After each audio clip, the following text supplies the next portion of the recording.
اور ان کو اپنا معبود بنا لیا. حاشا و کلّہ. پھر وہ کون سی چیز ہے جو ان حرکات و سکنات کو اگر یہ نماز میں ہوں تو عبادت بنا دیتی ہے، اور یوں کھڑے ہونے کو ہاتھ باندھے یا کھولے ہوئے، اور اس طرح بیٹھنے کو اور دائیں بائیں منہ پھیرنے کو تذلل و انکسار کے آخری مرتبہ پر پہنچا دیتی ہے.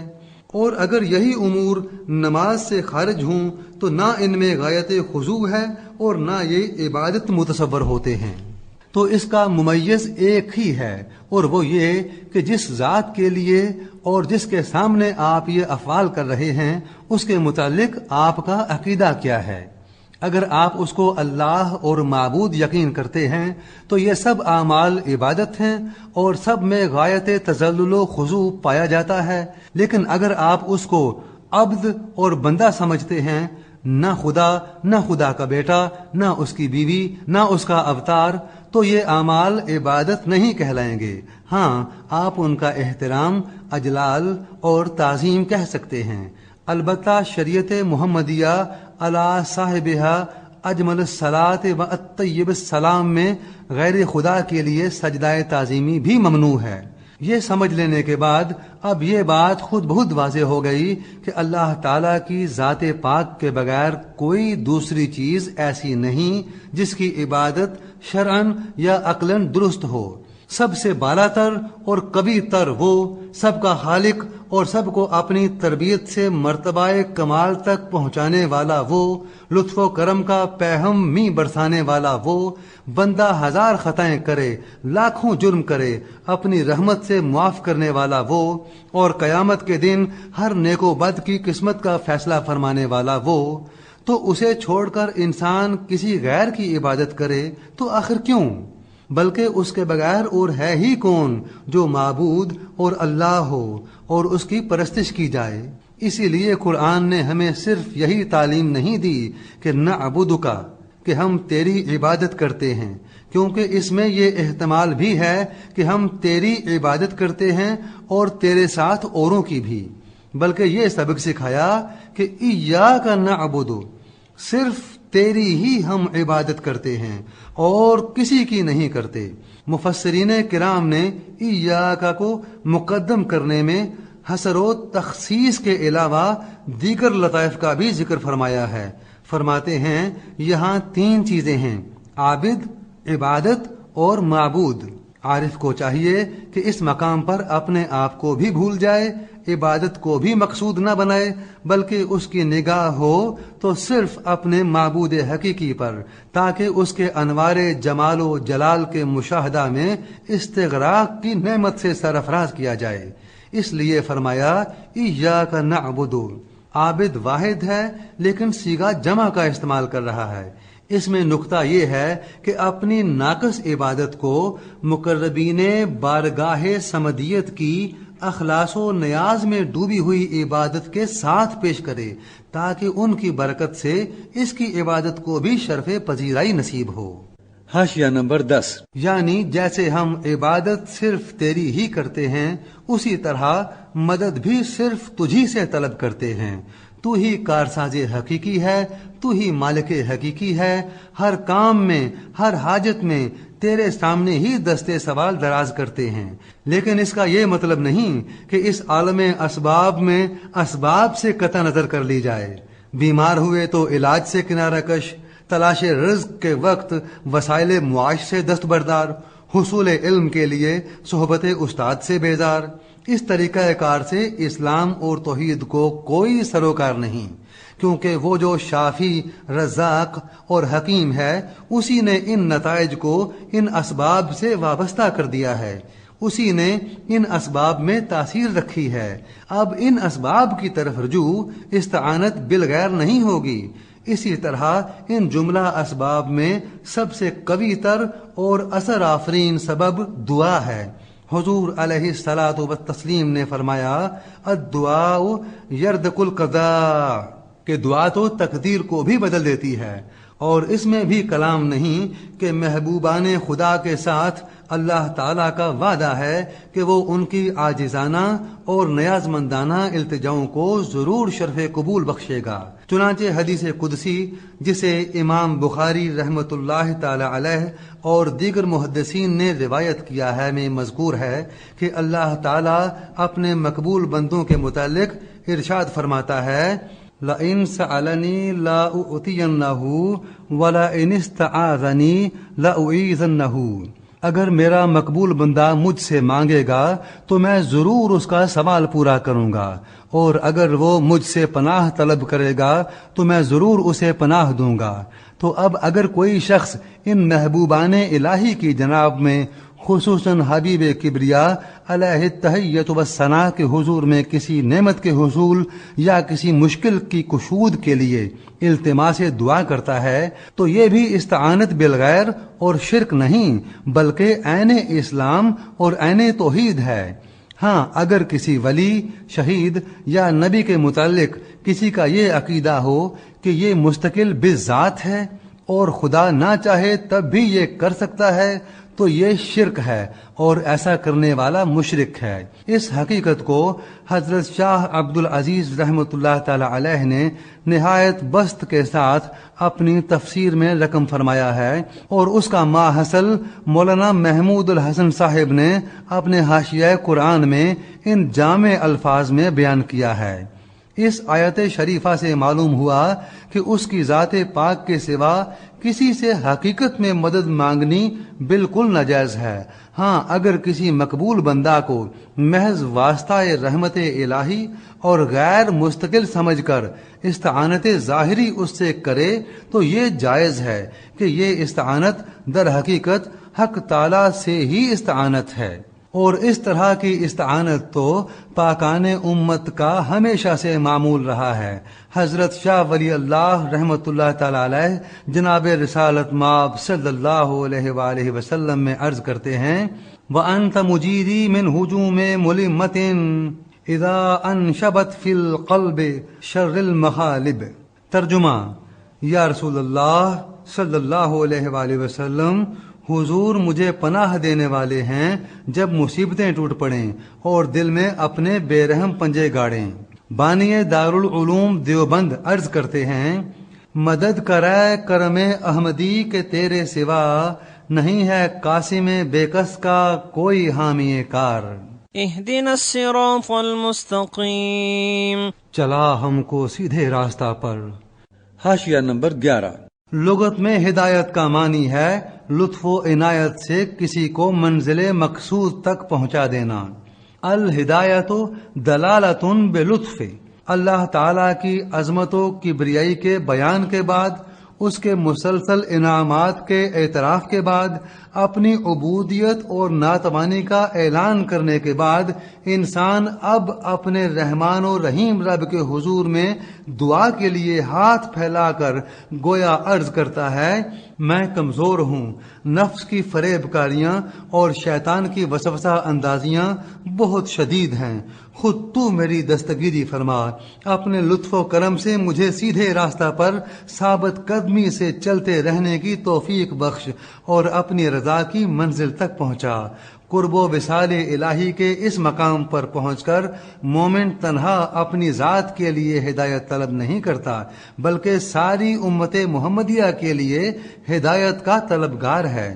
کہتا ہے اہدنا، ہم سب کو ہدایت دے، کیونکہ اگر ہدایت اسلام چند افراد تک محدود رہے گی تو اس کی عالمگیر برکات و فیوز کا اظہار کیوں کر ہوگا؟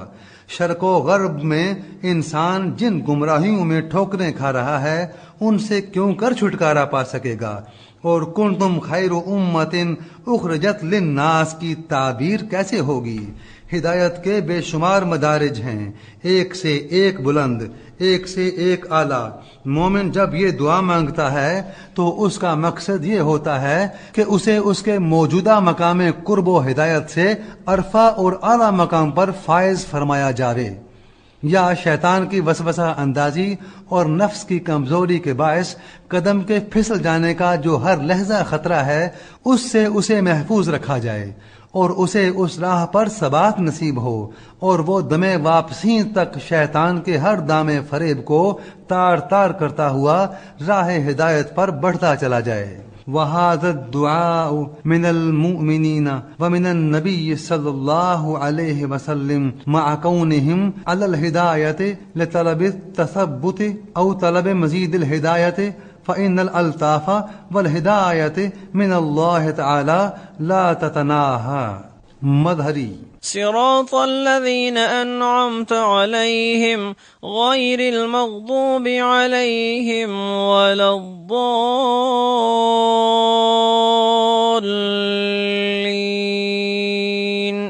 راستہ ان کا جن پر تو نے انعام فرمایا، نہ ان کا جن پر غضب ہوا، اور نہ گمراہوں کا۔ حاشیہ نمبر 12۔ ان الفاظ سے راہ حق کی ایسی نشاندہی فرما دی تاکہ تعصب اور ضد سے بلند ہو کر جو اس کا متلاشی ہو وہ اسے پہچان سکے۔ فرمایا جن لوگوں پر میں نے انعام و اکرام فرمایا ہے، جس راستہ پر وہ چل رہے ہیں وہی سیدھا راستہ ہے، اور ان لوگوں کے متعلق بھی تصریح فرما دی من النبیین والصدیقین والشہداء والصالحین، کہ میرا انعام نبیوں، صدیقوں، شہیدوں اور نیک بندوں پر ہے۔ اب خود سوچ لو کہ کس راہ پر ان نفوس قدسیہ کے نقوش پا ہیں۔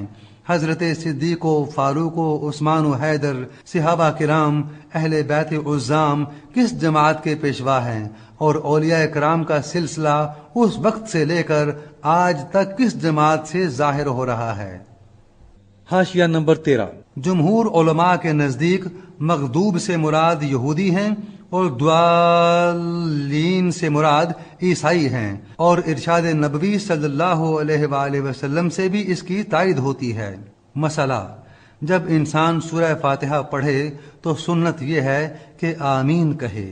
اس کا معنی ہے استجب، یعنی آخر میں پھر التماس کرے کہ اے مولا کریم، جو دعا میں نے کی ہے اسے قبول فرما۔